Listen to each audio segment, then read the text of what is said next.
Mangalagiri times ఛానల్కి స్వాగతం. నా పేరు చెరుకూరి హరిణి. జై నారసింహ, జై జై నారసింహ. శ్రీమత్పయోనిధి నికేతన చక్రపాణి యోగీంద్ర యోగమణిరాజిత పుణ్యమూర్తే యోగి శాశ్వత శరణ్య భవాబ్దిపోత లక్ష్మీ నృసింహ మమ దేహి కరావలంబం.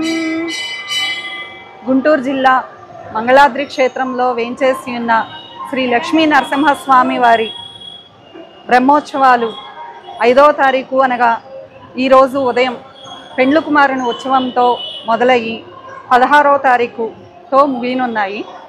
ఈరోజు ఉదయం స్వామివారిని శాస్త్రోక్తంగా పెండ్లి కుమారుని చేసి పెండ్లి కుమారునిగా గ్రామోత్సవం అనేది నిర్వహించడం జరుగుతూ ఉంది.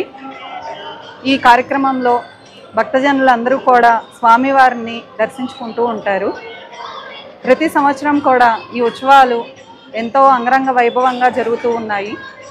ఈ సంవత్సరం కూడా విద్యుత్ దీపాలంకరణ, కోలాటాలు, కూచిపూడి నృత్యాలు మరియు స్వామివారికి విశేష పూలతో విశేషంగా అలంకారాలు జరుగుతూ గ్రామోత్సవం నిర్వహించడం అనేది జరుగుతూ ఉంది. ఈ కార్యక్రమాలన్నీ కూడా పొన్నవాహన సేవ అనేది ఈ నెల 12వ తారీఖు, 13వ తారీఖు రాత్రికి స్వామివారి కళ్యాణం, 14వ తారీఖు స్వామివారిది సాయంత్రం దివ్య రథోత్సవం అనేది జరుగుతూ ఉంది. ఈ రథోత్సవం అన్ని కార్యక్రమాల్లో కూడా భక్తులందరూ కూడా పెద్ద సంఖ్యలో పాల్గొంటారు. ఈ దేవాలయ కార్యక్రమాలు, ఉత్సవాలు అన్నీ కూడా దేవాలయ ప్రధాన అర్చకులైన శ్రీ దివి అనంత పద్మనాభాచార్యులు మాల్యవంతం శ్రీనివాస దీక్షితుల గారి ఆధ్వర్యంలో జరుగుతూ ఉన్నాయి. ఆ దేవాలయ ఈవో గారైన అన్నపరెడ్డి రామకోటిరెడ్డి గారి ఆ పర్యవేక్షణలో ఈ ఉత్సవాలన్నీ కూడా జరుగుతూ ఉన్నాయి. మిగిలిన వివరాలన్నీ కూడా మన టైమ్స్ ఛానల్లో వీక్షించండి.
జయ నారసింహ, జయ జయ నారసింహ.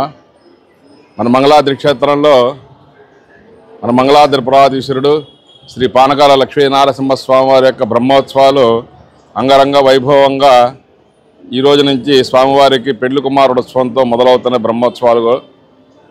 అందులో భాగంగా స్వామివారికి ఈరోజు ఉదయాన మనం వైఖానస ఆగమయుక్తంగా విశ్వక్షేణ ఆరాధన, పుణ్యావచనము, అదేవిధంగా స్వామివారికి పంచామృత స్థపన, విశేష పూలంకరణ జరిగిన తర్వాత స్వామివారిని, అమ్మవారిని బొగ్గన చుక్కన పెట్టి పెండ్లి కుమారుడిగా చేయటం మనకి ప్రాచీన కాలంలో ఆచారం. దీన్ని వేడుకగా మనము స్వామివారిని, అమ్మని పెళ్లి కుమారుడిగా చేసుకొని ఈ రోజున స్వామివారు మనకి గ్రామోత్సవంగా వస్తున్నారు. సాయంత్రం 8 గంటలకి స్వామివారి తీర్థగోష్ఠి అయిన తర్వాత స్వామివారు ఈ యొక్క చలవ పందిరి మీద స్వామివారు రాజ్యలక్ష్మి చెంచలక్ష్మి సమేతుడై శ్రీ పానకాల లక్ష్మీ నారసింహ స్వామివారు భక్తుల దర్శనార్థమై దేవాలయం రానటువంటి పెద్దలకు కానీ అదేవిధంగా పిల్లలకు కానీ స్వామి యొక్క దర్శన భాగ్యాన్ని కల్పించడానికై స్వామివారు పురవీధులలో గ్రామోత్సవంగా వస్తున్నారు. ఇక్కడ స్వామివారికి మొట్టమొదటగా ఆయన యొక్క అలంకరణ అంతైన తర్వాత స్వామికి హారతి భాగ్యం హారతి ఇస్తూ ఉంటాం. మనం హారతి తీసుకున్న తర్వాత స్వామివారిని ప్రదర్శనంగా లోపల ప్రదర్శనం చేసుకుంటూ అమ్మ దగ్గరికి వెళ్ళి అమ్మ కూడా స్వామివారికి హారతి ఇస్తుంది. రాజుగారికి ఏ విధంగా అయితే స్వామి బయటికి వెళ్ళినప్పుడు ఆ రాణి ఏ విధంగా హారతి ఇచ్చి పంపిస్తుంది, అదేవిధంగా రాజులకే రాజు రాజాజిరాజు అనేటువంటి మన మంగళాద్రి పురాది శ్రీ లక్ష్మీ నారసింహ స్వామివారు ఆ రాజ్యలక్ష్మి అమ్మవారి యొక్క ఆమె ఇటువంటి హారతి తీసుకొని భక్తుల దర్శనార్థమై స్వామివారి సింహద్వారంలోకి వచ్చి అప్పుడు భక్తులు ఇచ్చినటువంటి ఆ యొక్క హారతిని స్వామి తీసుకుంటూ ఉంటారు. మన యొక్క కోరికలు కూడా నెరవేరుస్తూ ఉన్నటువంటి స్వామివారు. కావున భక్తులందరూ కూడా ఈ రోజున ఈ యొక్క స్వామివారి దర్శన భాగ్యాన్ని చేసుకొని పెళ్లి కుమారుడైనటువంటి నరసింహస్వామివారి యొక్క దర్శన భాగ్యాన్ని చేసుకొని అటువంటి స్వామిని మనం దర్శనం చేసుకున్నట్లయితే మనకి వివాహం ఎందు లేటు జరుగుతున్నట్లయితే ఈ రోజున స్వామి దర్శనం చేసుకున్నట్లయితే మనకి శీఘ్రంగా వివాహం జరుగుతుందని చెప్పేసి మన మంగళాద్రి పురాణంలో చెప్పబడింది. కాబట్టి భక్తులందరూ కూడా స్వామివారు వస్తున్నారు. ఆ యొక్క స్వామి యొక్క దర్శన భాగ్యాన్ని చేసుకొని పాదపద్మాలకు నమస్కారం చేసుకొని ప్రతినిత్యం కూడా ఉదయము సాయంత్రము స్వామి దర్శన భాగ్యాన్ని చేసి తీర్థ ప్రసాదాలు స్వీకరించి స్వామివారి యొక్క పాదసేవకులు ఎప్పుడుగా మీ అందరూ కూడా ఉండాలని చెప్పి అనేక దివ్యమంగళాశాసనాలు అందరికీ అందిస్తున్నాం. జై నారసింహ, జై జై నారసింహ.